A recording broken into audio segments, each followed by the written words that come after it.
The Adventure of the Noble Bachelor. The Lord Street Simon marriage and its curious termination have long ceased to be a subject of interest in those exalted circles in which the unfortunate bridegroom moves. Fresh scandals have eclipsed it, and their more piquant details have drawn the gossip away from this 4-year-old drama. As I have reason to believe, however, that the full facts have never been revealed to the general public, and as my friend Sherlock Holmes had a considerable share in clearing the matter up, I feel that no memoir of him would be complete without some little sketch of this remarkable episode. It was a few weeks before my own marriage, during the days when I was still sharing rooms with Holmes on Baker Street, that he came home from an afternoon stroll to find a letter on the table waiting for him. I had remained indoors all day, for the weather had taken a sudden turn to rain with high autumnal winds, and the Jezile bullet, which I had brought back in one of my limbs as a relic of my Afghan campaign, throbbed with dull persistency. With my body in one easy chair and my legs upon another, I had surrounded myself with a cloud of newspapers until, at last, saturated with the news of the day, I tossed them all aside and lay listless, watching the huge crest and monogram upon the envelope upon the table and wondering lazily who my friend's noble correspondent could be. "Here is a very fashionable epistle," I remarked as he entered. "Your morning letters, if I remember right, were from a fishmonger and a tide waiter." "Yes, my correspondence has certainly the charm of variety," he answered, smiling, "and the humbler is usually the more interesting. This looks like one of those unwelcome social summonses that call upon a man either to be bored or to lie." He broke the seal and glanced over the contents. "Oh, come, it may prove to be something of interest after all." "Not social, then?" "No, distinctly professional." "And from a noble client?" "One of the highest in England." "My dear fellow, I congratulate you. I assure you, Watson, without affectation, that the status of my client is a matter of less moment to me than the interest of his case. It is just possible, however, that may not be what is wanted in this new investigation. You have been reading the papers diligently of late, have you not?" "It looks like it," I said ruefully, pointing to a huge bundle in the corner. "I have had nothing else to do." "It is fortunate, for you will perhaps be able to post me up." I read nothing except the criminal news and the agony column. The latter is always instructive. But if you have followed recent events so closely, you must have read about Lord Street Simon and his wedding. "Oh yes, with the deepest interest." "That is well. The letter that I hold in my hand is from Lord Street Simon. I will read it to you, and in return, you must turn over these papers and let me have whatever bears upon the matter." This is what he says. "My dear Mr. Sherlock Holmes, Lord Backwater tells me that I may place implicit reliance upon your judgment and discretion. I have determined, therefore, to call upon you, and to consult you in reference to the very painful event that has occurred in connection with my wedding. Mr. Lestrade, of Scotland Yard, is already acting on the matter, but he assures me that he sees no objection to your cooperation and that he even thinks that it might be of some assistance. I will call at 4 o'clock in the afternoon, and, should you have any other engagement at that time, I hope that you will postpone it, as this matter is of paramount importance. Yours faithfully, St. Simon." It is dated from Grosvenor Mansions, written with a quill pen, and the noble lord has had the misfortune to get a smear of ink upon the outer side of his right little finger, remarked Holmes, as he folded up the epistle. "He says 4 o'clock. It is 3 now. He will be here in an hour. Then I have just time, with your assistance, to get clear on the subject. Turn over those papers and arrange the extracts in their order of time, while I take a glance as to who our client is." He picked up a red-covered volume from a line of books of reference beside the mantelpiece. "Here he is," said he, sitting down and flattening it out upon his knee. "Lord Robert Walsingham de Vere Street Simon, second son of the Duke of Balmoral, Arms, Azure, 3 caltrops in chief over a fess sable. Born in 1846. He's 41 years old, which is mature for marriage. Was the Undersecretary for the Colonies in a late administration. The Duke, his father, was at one time Secretary for Foreign Affairs. They inherit Plantagenet blood by direct descent, and Tudor on the distaff side. Well, there is nothing very instructive in all this. I think that I must turn to you, Watson, for something more solid." "I have very little difficulty in finding what I want," said I, "for the facts are quite recent, and the matter struck me as remarkable. I feared to refer them to you, however, as I knew that you had an inquiry on hand, and that you disliked the intrusion of other matters." "Oh, you mean the little problem of the Grosvenor Square furniture van? That is quite cleared up now, though. Indeed, it was obvious from the first. Pray give me the results of your newspaper selections. Here is the first notice that I can find." It is in the personal column of the Morning Post and dates, as you see, some weeks ago. A marriage has been arranged, it says, and will, if the rumor is correct, very shortly take place between Lord Robert St. Simon, second son of the Duke of Balmoral, and Miss Hattie Doran, the only daughter of Aloysius Doran, Esq. of San Francisco, California, USA. That is all. Terse and to the point, remarked Holmes, stretching his long, thin legs towards the fire. There was a paragraph amplifying this in one of the society papers of the same week. Ah, here it is. There will soon be a call for protection in the marriage market, for the present free trade principle appears to be heavily against our home product. One by one, the management of the noble houses of Great Britain is passing into the hands of our fair cousins from across the Atlantic. An important addition has been made during the last week to the list of the prizes which have been borne away by these charming invaders. Lord Street Simon, who has shown himself for over 20 years proof against the little god's arrows, has now definitely announced his approaching marriage with Miss Hattie Doran, the fascinating daughter of a California millionaire. Miss Doran, whose graceful figure and striking face attracted much attention at the Westbury House festivities, is an only child, and it is currently reported that her dowry will run considerably over the 6 figures, with expectancies for the future. As it is an open secret that the Duke of Balmoral has been compelled to sell his pictures within the last few years, and as Lord St. Simon has no property of his own save the small estate of Birchmoor, it is obvious that the Californian heiress is not the only gainer by an alliance which will enable her to make the easy and common transition from a Republican lady to a British peeress. Anything else? Asked Holmes, yawning. Oh yes, plenty. Then there is another note in the Morning Post to say that the marriage would be an absolutely quiet one, that it would be at St. George's, Hanover Square, that only half a dozen intimate friends would be invited, and that the party would return to the furnished house at Lancaster Gate which has been taken by Mr. Aloysius Doran. 2 days later, that is, on Wednesday last, there is a curt announcement that the wedding had taken place and that the honeymoon would be passed at Lord Backwater's place, near Petersfield. Those are all the notices which appeared before the disappearance of the bride. Before the what? Asked Holmes, with a start. The vanishing of the lady. When did she vanish, then? At the wedding breakfast. Indeed. This is more interesting than it promised to be, quite dramatic, in fact. Yes, it struck me as being a little out of the common. They often vanish before the ceremony and occasionally during the honeymoon, but I cannot call to mind anything quite so prompt as this. Pray, let me have the details. I warn you that they are very incomplete. Perhaps we may make them less so. Such as they are set forth in a single article of a morning paper from yesterday, which I will read to you. It is headed, Singular Occurrence at a Fashionable Wedding. The family of Lord Robert St. Simon has been thrown into the greatest consternation by the strange and painful episodes that have taken place in connection with his wedding. The ceremony, as shortly announced in the papers of yesterday, occurred on the previous morning, but it is only now that it has been possible to confirm the strange rumors that have been so persistently floating around. In spite of the attempts of the friends to hush the matter up, so much public attention has now been drawn to it that no good purpose can be served by affecting to disregard what is a common subject for conversation. The ceremony, which was performed at St. George's, Hanover Square, was a very quiet one, no one being present save the father of the bride, Mr. Aloysius Doran, the Duchess of Balmoral, Lord Backwater, Lord Eustace, and Lady Clara St. Simon, the younger brother and sister of the bridegroom, and Lady Alicia Whittington. The whole party proceeded afterwards to the house of Mr. Aloysius Doran at Lancaster Gate, where breakfast had been prepared. It appears that some little trouble was caused by a woman, whose name has not been ascertained, who endeavored to force her way into the house after the bridal party, alleging that she had some claim upon Lord Street Simon. It was only after a painful and prolonged scene that she was ejected by the butler and the footman.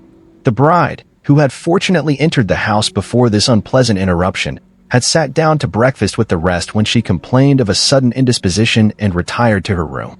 Her prolonged absence having caused some comment, her father followed her but learned from her maid that she had only come up to her chamber for an instant, caught up an ulster and bonnet, and hurried down to the passage. One of the footmen declared that he had seen a lady leave the house thus apparelled, but had refused to credit that it was his mistress, believing her to be with the company. On ascertaining that his daughter had disappeared, Mr. Aloysius Doran, in conjunction with the bridegroom, instantly put themselves into communication with the police, and very energetic inquiries are being made. which will probably result in a speedy clearing up of this very singular business. Up to a late hour last night, however, nothing had transpired as to the whereabouts of the missing lady. There are rumors of foul play in the matter, and it is said that the police have caused the arrest of the woman who had caused the original disturbance, in the belief that, from jealousy or some other motive, she may have been concerned in the strange disappearance of the bride. And is that all? Only one little item in another of the morning papers, but it is a suggestive one. And it is that Miss Flora Miller, the lady who had caused the disturbance, has actually been arrested. It appears that she was formerly a danseuse at the Allegro, and that she has known the bridegroom for some years. There are no further particulars, and the whole case is in your hands now, so far as it has been set forth in the public press. And an exceedingly interesting case it appears to be. I would not have missed it for the world. But there is a ring at the bell, Watson, and as the clock makes it a few minutes after 4, I have no doubt that this will prove to be our noble client. Do not dream of going, Watson, for I very much prefer having a witness, if only as a check to my own memory. Lord Robert St. Simon, announced our page boy, throwing open the door. A gentleman entered, with a pleasant, cultured face, high-nosed and pale, with something perhaps of petulance about the mouth, and with the steady, well-opened eye of a man whose pleasant lot it had ever been to command and to be obeyed. His manner was brisk, and yet his general appearance gave an undue impression of age, for he had a slight forward stoop and a little bend of the knees as he walked. His hair, too, as he swept off his very curly-brimmed hat, was grizzled around the edges and thin upon the top. As to his dress, it was careful to the verge of foppishness, with a high collar, black frock coat, white waistcoat, yellow gloves, patent leather shoes, and light-colored gaiters. He advanced slowly into the room, turning his head from left to right, and swinging in his right hand the cord that held his golden eyeglasses. "Good day, Lord St. Simon," said Holmes, rising and bowing. "Pray, take the basket chair. This is my friend and colleague, Dr. Watson. Draw up a little to the fire, and we will talk this matter over. A most painful matter to me, as you can most readily imagine, Mr. Holmes. I have been cut to the quick. I understand that you have already managed several delicate cases of this sort, sir, though I presumed that they were hardly from the same class of society. No, I am descending. I beg pardon. My last client of the sort was a king." "Oh, really? I had no idea. And which king?" "The king of Scandinavia." "What? Had he lost his wife?" "You can understand," said Holmes suavely, "that I extend to the affairs of my other clients the same secrecy which I promised to you and yours." "Of course. Very right. Very right. I'm sure I beg your pardon. As to my own case, I am ready to give you any information that may assist you in forming an opinion." "Thank you. I have already learned all that is in public records, nothing more. I presume that I may take it as correct. This article, for example, as to the disappearance of the bride." Lord St. Simon glanced over it. "Yes, it is correct, as far as it goes. But it needs a great deal of supplementing before anyone could offer an opinion. I think that I may arrive at my facts most directly by questioning you." "Pray do so. When did you first meet Miss Hattie Doran?" "In San Francisco, a year ago." "You were traveling in the States?" "Yes." "Did you become engaged then?" "No." "But you were on friendly footing?" "I was amused by her society, and she could see that I was amused. Her father is very rich. He is said to be the richest man on the Pacific slope." "And how did he make his money?" "In mining. He had nothing a few years ago. Then he struck gold, invested it, and came up by leaps and bounds. Now, what is your own impression as to the young ladies, your wife's character?" The nobleman swung his glasses a little faster and stared down into the fire. "You see, Mr. Holmes," said he, "my wife was 20 before her father became a rich man. During that time she ran free in a mining camp and wandered through woods or mountains, so that her education has come from nature rather than from the schoolmaster. She is what we call a tomboy in England, with a strong nature, wild and free, unfettered by any sort of tradition. She is impetuous, volcanic, I was about to say. She is swift in making up her mind, and fearless in carrying out her resolutions. On the other hand, I would not have given her the name which I have the honor to bear." He gave a little stately cough. "Had not I thought her to be at bottom a noble woman. I believe that she is capable of heroic self-sacrifice, and that anything dishonorable would be repugnant to her." "Have you her photograph?" "I brought this with me." He opened a locket and showed us the full face of a very lovely woman. It was not a photograph, but an ivory miniature, and the artist had brought out the full effect of the lustrous black hair, the large dark eyes, and the exquisite mouth. Holmes gazed long and earnestly at it. Then he closed the locket and handed it back to Lord Street Simon. The young lady came to London, then, and you renewed your acquaintance? Yes, her father brought her over for this last London season. I met her several times, became engaged to her, and have now married her. She brought, I understand, a considerable dowry. A fair dowry. Not more than is usual in my family. And this, of course, remains to you, since the marriage is a fait accompli? I really have made no inquiries on the subject. Very naturally not. Did you see Miss Doran on the day before the wedding? Yes. Was she in good spirits? Never better. She kept talking about what we should do in our future lives. Indeed, that is very interesting. And on the morning of the wedding, she was as bright as possible, at least, until after the ceremony. And did you observe any change in her then? Well, to tell the truth, I saw then the first signs that I had ever seen that her temper was just a little sharp. The incident, however, was too trivial to relate, and can have no possible bearing on the case. Pray, let us have it, for all that. Oh, it is childish. She dropped her bouquet as we went towards the vestry. She was passing the front pew at the time, and it fell over into the pew. There was a moment's delay, but the gentleman in the pew handed it up to her again, and it did not appear to be the worse for the fall. Yet, when I spoke to her about the matter, she answered me abruptly, and in the carriage, on our way home, she seemed absurdly agitated over this trifling cause. Indeed, you say that there was a gentleman in the pew. Some of the general public were present then. Oh yes, it is impossible to exclude them when the church is open.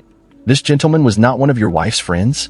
No, I call him a gentleman by courtesy, but he was quite a common-looking person. I hardly noticed his appearance. But really, I think that we are wandering rather far from the point. Lady St. Simon, then, returned from the wedding in a less cheerful frame of mind than she had gone to it. What did she do on re-entering her father's house? I saw her in conversation with her maid. And who is her maid? Alice is her name. She is an American, and came from California with her. A confidential servant? A little too much so. It seemed to me that her mistress allowed her to take great liberties. Still, of course, in America they look upon these things in a different way. How long did she speak to this Alice? Oh, a few minutes. I had something else to think of. You did not overhear what they said? Lady Street Simon said something about jumping a claim. She was accustomed to use slang of the kind. I have no idea what she meant. American slang is very expressive sometimes. And what did your wife do when she finished speaking to her maid? She walked into the breakfast room. On your arm. No, alone. She was very independent in little matters like that.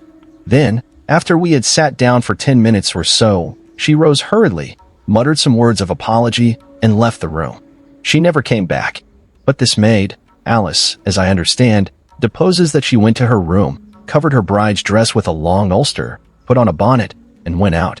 Quite so. And she was afterwards seen walking into Hyde Park in company with Flora Miller, a woman who is now in custody, and who had already made a disturbance at Mr. Doran's house that morning. Ah, yes. I should like a few particulars as to this young lady, and your relations to her. Lord Street Simon shrugged his shoulders and raised his eyebrows. We have been on a friendly footing for some years, I may say on a very friendly footing. She used to be at the Allegro. I have not treated her ungenerously, and she has no just cause of complaint against me, but you know what women are, Mr. Holmes. Flora was a dear little thing, but exceedingly hot-headed and devotedly attached to me. She wrote me dreadful letters when she heard that I was about to be married, and, to tell the truth, the reason why I had the marriage celebrated so quietly was that I feared lest there might be a scandal in the church. She came to Mr. Doran's door just after we returned, and she endeavored to push her way in, uttering very abusive expressions towards my wife, and even threatening her. But I had foreseen the possibility of something of the sort, and I had 2 police fellows there in private clothes, who soon pushed her out again. She was quiet when she saw that there was no good in making a row. Did your wife hear all this? No, thank goodness, she did not. And she was seen walking with this very woman afterwards? Yes, that is what Mr. Lestrade, of Scotland Yard, looks upon as so serious. It is thought that Flora decoyed my wife out, and laid some terrible trap for her. Well, it is a possible supposition. You think so, too? I did not say a probable one. But you do not yourself look upon this as likely? I do not think Flora would hurt a fly. Still, jealousy is a strange transformer of characters. Pray, what is your own theory as to what took place? Well, really, I came to seek a theory, not to propound one. I have given you all the facts. Since you ask me, however, I may say that it has occurred to me as possible that the excitement of this affair, the consciousness that she had made so immense a social stride, had the effect of causing some little nervous disturbance in my wife. In short, that she had become suddenly deranged? Well, really, when I consider that she has turned her back, I will not say upon me, but upon so much that many have aspired to without success, I can hardly explain it in any other fashion. Well, certainly that is also a conceivable hypothesis, said Holmes, smiling. And now, Lord St. Simon, I think that I have nearly all my data. May I ask whether you were seated at the breakfast table so that you could see out of the window? We could see the other side of the road and the park. Quite so. Then I do not think that I need to detain you longer. I shall communicate with you. Should you be fortunate enough to solve this problem, said our client, rising, I have solved it. Eh? What was that? I say that I have solved it. Where, then, is my wife? That is a detail which I shall speedily supply. Lord St. Simon shook his head. I am afraid that it will take wiser heads than yours or mine, he remarked, and bowing in a stately, old-fashioned manner, he departed. It is very good of Lord St. Simon to honor my head by putting it on a level with his own, said Sherlock Holmes, laughing. I think that I shall have a whiskey and soda and a cigar after all this cross-questioning. I had formed my conclusions as to the case before our client came into the room. My dear Holmes, I have notes of several similar cases, though none, as I remarked before, which were quite as prompt. My whole examination served to turn my conjecture into a certainty. Circumstantial evidence is occasionally very convincing, as when you find a trout in the milk, to quote Thoreau's example. But I have heard all that you have heard, without, however, the knowledge of pre-existing cases which serves me so well. There was a parallel instance in Aberdeen some years back, and something on very much the same lines at Munich the year after the Franco-Prussian War. It is one of these cases, but, hello, here is Lestrade. Good afternoon, Lestrade. You will find an extra tumbler upon the sideboard, and there are cigars in the box. The official detective was attired in a pea-jacket and cravat, which gave him a decidedly nautical appearance, and he carried a black canvas bag in his hand. With a short greeting, he seated himself and lit the cigar which had been offered to him. "What's up, then?" asked Holmes, with a twinkle in his eye. "You look dissatisfied." "And I feel dissatisfied. It is this infernal St. Simon marriage case. I can make neither head nor tail of the business. Really, you surprise me. Who ever heard of such a mixed affair? Every clue seems to slip through my fingers. I have been at work upon it all day. And very what it seems to have made you," said Holmes, laying his hand upon the arm of the pea-jacket. "Yes, I have been dragging the Serpentine. In heaven's name, what for?" "In search of the body of Lady St. Simon." Sherlock Holmes leaned back in his chair and laughed heartily. "Have you dragged the basin of Trafalgar Square fountain?" he asked. "Why? What do you mean?" "Because you have just as good a chance of finding this lady in the one as in the other." Lestrade shot an angry glance at my companion. "I suppose you know all about it," he snarled. "Well, I have only just heard the facts, but my mind is made up." "Oh, indeed. Then you think that the Serpentine plays no part in the matter?" "I think it very unlikely." "Then perhaps you will kindly explain how it is that we found this in it?" He opened his bag as he spoke, and tumbled onto the floor a wedding dress of watered silk, a pair of white satin shoes, and a bride's wreath and veil, all discolored and soaked in water. "There," said he, putting a new wedding ring upon the top of the pile. "There is a little nut for you to crack, Master Holmes." "Oh, indeed," said my friend, blowing blue rings into the air. "You dragged them from the Serpentine?" "No. They were found floating near the margin by a park keeper. They have been identified as her clothes, and it seemed to me that if the clothes were there, the body would not be far off. By the same brilliant reasoning, every man's body is to be found in the neighborhood of his wardrobe. And pray, what did you hope to arrive at through this?" "At some evidence implicating Flora Miller in the disappearance. I am afraid that you will find it difficult." "Are you, indeed?" "Now," cried Lestrade, with some bitterness. "I am afraid, Holmes, that you are not very practical with your deductions and your inferences. You have made 2 blunders in as many minutes. This dress does implicate Miss Flora Miller. And how? In the dress is a pocket. In the pocket is a card case. In the card case is a note. And here is the very note." He slapped it down upon the table in front of him. "Listen to this. You will see me when all is ready. Come at once. F. H. M." Now my theory all along has been that Lady St. Simon was decoyed away by Flora Miller, and that she, with confederates, no doubt, was responsible for her disappearance. Here, signed with her initials, is the very note which was no doubt quietly slipped into her hand at the door, and which lured her within their reach. Very good, Lestrade, said Holmes, laughing. You really are very fine indeed. Let me see it. He took up the paper in a listless way, but his attention instantly became riveted, and he gave a little cry of satisfaction. This is indeed important, said he. Ah, you find it so? Extremely so. I congratulate you warmly. Lestrade rose in his triumph and bent his head to look. Why, he shrieked, you're looking at the wrong side. On the contrary, this is the right side. The right side? You're mad. Here's the note written in pencil over here. And over here is what appears to be the fragment of a hotel bill, which interests me deeply. There's nothing in it. I looked at it before, said Lestrade. October 4th, rooms 8s, breakfast 2s, 6D, cocktail 1s, lunch 2s, 6D, glass sherry, 8D. I see nothing in that. Very likely not. It is most important all the same. As to the note, it is important also, or at least the initials are, so I congratulate you again. I've wasted time enough, said Lestrade, rising. I believe in hard work, and not in sitting by the fire spinning fine theories. Good day, Mr. Holmes, and we shall see which gets to the bottom of the matter first. He gathered up the garments, thrust them into the bag, and made for the door. Just one hint to you, Lestrade, drawled Holmes, before his rival vanished. I will tell you the true solution of the matter. Lady Street Simon is a myth. There is not, and there never has been, any such person. Lestrade looked sadly at my companion. Then he turned to me, tapped his forehead 3 times, shook his head solemnly, and hurried away. He had hardly shut the door behind him when Holmes rose and put on his overcoat. There is something in what the fellow says about outdoor work, he remarked. So I think, Watson, that I must leave you to your papers for a little. It was after 5 o'clock when Sherlock Holmes left me, but I had no time to be lonely, for within an hour there arrived a confectioner's man with a very large flat box. This he unpacked with the help of a youth whom he had brought with him, and presently, to my very great astonishment, a quite Epicurean little cold supper began to be laid out upon our humble lodging-house mahogany. There were a couple of brace of cold woodcock, a pheasant, a pâté de foie gras pie, with a group of ancient and cobwebby bottles. Having laid out all these luxuries, my 2 visitors vanished away, like the genii of the Arabian Nights, with no explanation save that the things had been paid for and were ordered to this address.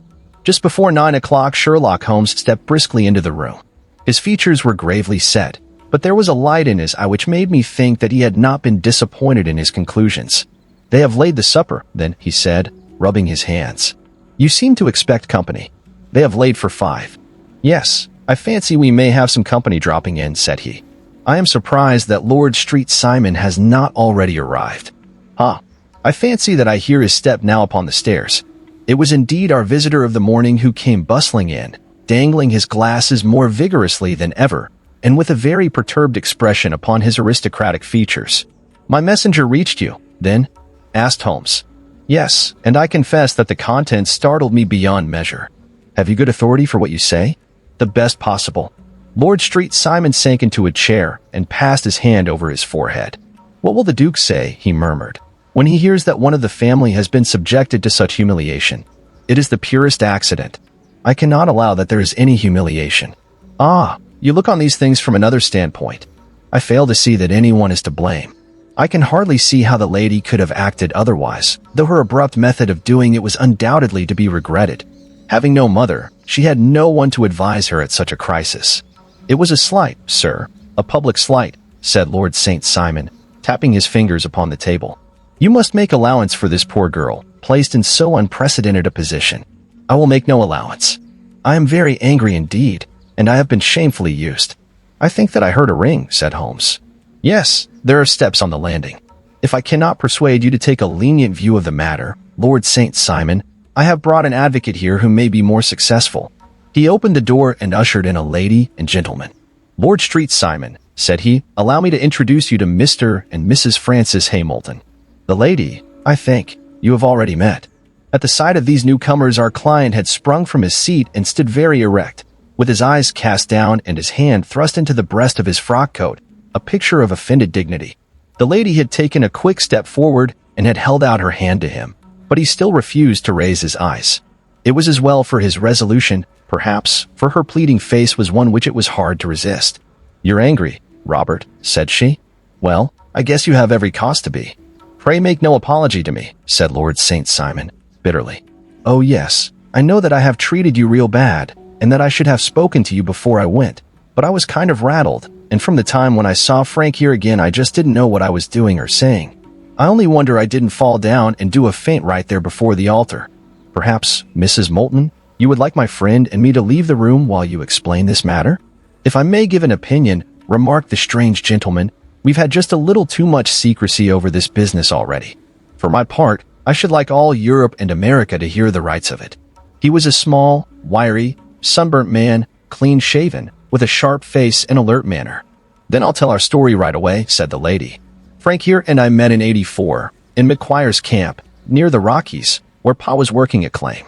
We were engaged to each other, Frank and I, but then one day Father struck a rich pocket and made a pile, while poor Frank here had a claim that petered out and came to nothing. The richer Pa grew, the poorer was Frank, so at last Pa wouldn't hear of our engagement lasting any longer, and he took me away to Frisco. Frank wouldn't throw up his hand, though, so he followed me there, and he saw me without Pa knowing anything about it. It would only have made him mad to know, so we just fixed it all up for ourselves. Frank said that he would go and make his pile, too, and never come back to claim me until he had as much as Pa. So then I promised to wait for him to the end of time, and pledged myself not to marry anyone else while he lived. Why shouldn't we be married right away, then, said he, and then I will feel sure of you, and I won't claim to be your husband until I come back. Well, we talked it over, and he had fixed it all up so nicely, with a clergyman already in waiting, that we just did it right there. And then Frank went off to seek his fortune, and I went back to Pa. The next I heard of Frank was that he was in Montana, and then he went prospecting in Arizona, and then I heard of him from New Mexico. After that came a long newspaper story about how a miner's camp had been attacked by Apache Indians, and there was my Frank's name among the killed. I fainted dead away, and I was very sick for months after. Pa thought I had a decline, and took me to half the doctors in Frisco. Not a word of news came for a year and more, so that I never doubted that Frank was really dead. Then Lord St. Simon came to Frisco, and we came to London, and a marriage was arranged, and Pa was very pleased. But I felt all the time that no man on this earth would ever take the place in my heart that had been given to my poor Frank. Still, if I had married Lord St. Simon, of course, I'd have done my duty by him. We can't command our love, but we can our actions. I went to the altar with him with the intention of making him just as good a wife as it was in me to be. But you may imagine what I felt when, just as I came to the altar rails, I glanced back and saw Frank standing and looking at me out of the first pew. I thought it was his ghost at first, but when I looked again, there he was still, with a kind of question in his eyes as if to ask me whether I was glad or sorry to see him. I wonder I didn't drop. I know that everything was turning around, and the words of the clergyman were just like the buzz of a bee in my ear. I didn't know what to do. Should I stop the service and make a scene in the church? I glanced at him again, and he seemed to know what I was thinking, for he raised his finger to his lips to tell me to be still. Then I saw him scribble on a piece of paper, and I knew that he was writing me a note. As I passed his pew on the way out, I dropped my bouquet over to him, and he slipped the note into my hand when he returned me the flowers. It was only a line asking me to join him when he made the sign to me to do so. Of course, I never doubted for a moment that my first duty was now to him, and I determined to do just whatever he might direct. When I got back, I told my maid, who had known him in California and had always been his friend. I ordered her to say nothing but to get a few things packed and my ulster ready. I know I ought to have spoken to Lord St. Simon, but it was dreadful hard before his mother and all those great people. I just made up my mind to run away and explain afterward. I hadn't been at the table 10 minutes before I saw Frank out of the window on the other side of the road. He beckoned to me and then began walking into the park. I slipped out, put on my things, and followed him. Some woman came talking something or other about Lord St. Simon to me. It seemed to me from the little I heard as if he had a little secret of his own before marriage also, but I managed to get away from her, and soon overtook Frank. We got into a cab together, and away we drove to some lodgings he had taken in Gordon Square, and that was my true wedding after all those years of waiting. Frank had been a prisoner among the Apaches, had escaped, came on to Frisco, found that I had given him up for dead and had gone to England, followed me there, and had come upon me at last on the very morning of my second wedding. I saw it in a paper, explained the American. It gave the name and the church, but not where the lady lived. Then we had a talk as to what we should do, and Frank was all for openness, but but I was so ashamed of it all that I felt as if I should like to vanish away and never see any of them again, just sending a line to Pa, perhaps, to show him that I was alive. It was awful to me to think of all those lords and ladies sitting around that breakfast table and waiting for me to come back. So Frank took my wedding clothes and things and made a bundle of them, so that I should not be traced, and dropped them away somewhere where no one could find them. It is likely that we should have gone on to Paris tomorrow, only that this good gentleman, Mr. Holmes, came round to us this evening, though how he found us is more than I can think, and he showed us very clearly and kindly that I was wrong and that Frank was right, and that we should be putting ourselves in the wrong if we were so secret.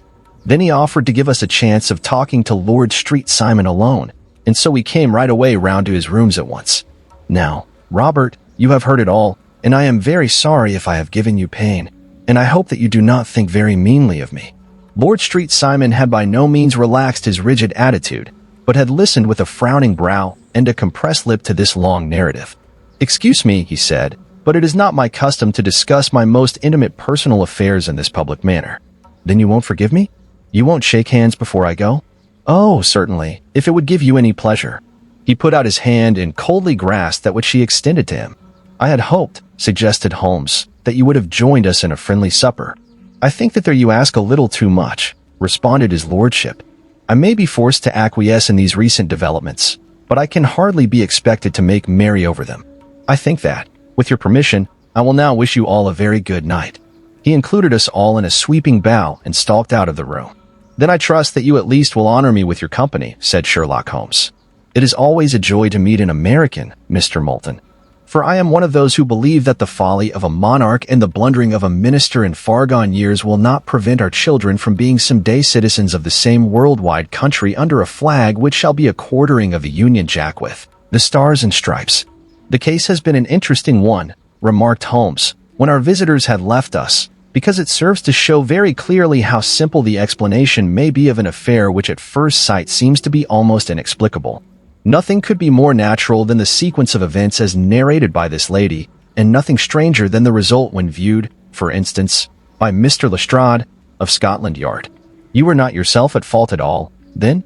From the first, two facts were very obvious to me. The one that the lady had been quite willing to undergo the wedding ceremony, the other that she had repented of it within a few minutes of returning home. Obviously something had occurred during the morning, then, to cause her to change her mind. What could that something be? She could not have spoken to anyone when she was out, for she had been in the company of the bridegroom. Had she seen someone, then? If she had, it must be someone from America, because she had spent so short a time in this country that she could hardly have allowed anyone to acquire so deep an influence over her that the mere sight of him would induce her to change her plans so completely. You see, we have already arrived, by a process of exclusion, at the idea that she might have seen an American. Then who could this American be? And why should he possess so much influence over her? It might be a lover. It might be a husband. Her young womanhood had, I knew, been spent in rough scenes and under strange conditions. So far I had got before I ever heard Lord St. Simon's narrative. When he told us of a man in a pew, of the change in the bride's manner, of so transparent a device for obtaining a note as the dropping of a bouquet, of her resort to her confidential maid, and of her very significant allusion to claim jumping, which in miners' parlance means taking possession of that which another person has a prior claim to, the whole situation became absolutely clear. She had gone off with a man, and the man was either a lover or was a previous husband, the chances being in favor of the latter. And how in the world did you find them? It might have been difficult, but friend Lestrade held information in his hands the value of which he did not himself know. The initials were of course of the highest importance, but more valuable still was it to know that within a week he had settled his bill at one of the most select London hotels. How did you deduce the select? By the select prices. 8 shillings for a bed and 8 pence for a glass of sherry pointed to one of the most expensive hotels. There are not many in London which charge at that rate. In the second one, which I visited in Northumberland Avenue, I learned by an inspection of the book that Francis H. Moulton, an American gentleman, had left only the day before, and on looking over the entries against him, I came upon the very items which I had seen in the duplicate bill. His letters were to be forwarded to 226 Gordon Square, so thither I traveled, and being fortunate enough to find the loving couple at home, I ventured to give them some paternal advice, and to point out to them that it would be better in every way that they should make their position a little clearer both to the general public and to Lord St. Simon in particular. I invited them to meet him here, and, as you see, I made him keep the appointment. But with no very good result, I remarked. His conduct was certainly not very gracious. "Ah, Watson," said Holmes, smiling, "perhaps you would not be very gracious either, if, after all the trouble of wooing and wedding, you found yourself deprived in an instant of wife and of fortune. I think that we may judge Lord Street Simon very mercifully, and thank our stars that we are never likely to find ourselves in the same position. Draw your chair up, and hand me my violin, for the only problem we have still to solve is how to while away these bleak autumnal evenings."